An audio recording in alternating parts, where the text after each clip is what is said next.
आज मला veg बिर्याणीची order आलेली आहे, म्हणून मी सकाळ सकाळना जे रात्रीचा भात आहे ना तोच फोडणी करून आम्ही दोघेही नाश्ता करतोय.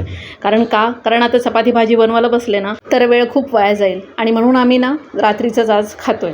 ज्यावेळेस ना शैलेश लवकर उठतो ना त्यावेळेस मला किचनमध्ये खूप हेल्प होते, कारण ना तो मला सतत कुठल्या ना कुठल्या कामामध्ये हेल्प करत असतो. आता इथे नाश्ता झाल्यावर ना लागलो आम्ही बिर्याणीच्या तयारीला. तर इथे ना मला शैलेशने सगळे कांदे ना असे किसून दिले आणि इथे मी एका साईडला पनीर पण शिजवत ठेवलं होतं थोडं 5 मिनिटं, आणि या सगळ्या भाज्या रात्रीच आम्ही कापून ठेवल्या होत्या दोघांनी पण. मग इथे मी गॅसवर मोठं पातेलं चढवलं आणि मग तो कांदा शिजवायला घेतला. आता मला 10-12 लोकांची बिर्याणी बनवायची आहे, त्या हिशोबाने मी इथे माझ्या अंदाजानेच मी बनवते. मी इथे काय मेजरमेंट घेतलेलं नाही आहे, म्हणून मी तुम्हाला काय मेजरमेंट नाही सांगू शकत. आणि जे आपले बेसिक मसाले असतात ते ॲड केले, अद्रक लसूणची पेस्ट ॲड केली आणि बिर्याणी मसाला पण ॲड केला. चांगलं मीठ टाकून चांगलं परतवून घेतलं. आता हे चांगलं मिक्स करायचं आणि मग त्यानंतर ना इथे मी दही ॲड केलेलं आहे. तर चांगलं मिक्स केल्यानंतरच दही ॲड करा, म्हणजे ते अजून चांगलं व्यवस्थित लागतं. आता आज एवढी बिर्याणी करायची होती ना त्यासाठी मला एक मोठी शेगडी हवी होती, पण ती शेगडी माझ्या मम्मीकडे. आता मम्मीकडे सकाळ सकाळ जाणार कोण आणि आणणार कोण, मग त्याकरता गॅसवरच मी प्रयत्न केला करायचा. ॲक्च्युली गॅसवर करायला खूप वेळ लागतो, कारण 10-12 लोकांची बिर्याणी ना खूप वेळ लागतो गॅसवर करायला. मग इथे जो पनीर आपण थोडा शिजवून ठेवला होता ना तो भाजीमध्ये ॲड करायचा. आता पूर्ण भाजी शिजल्यानंतरच ॲड करायचा, पहिले ॲड करायचा नाही. आणि इथे आपले थर लावायला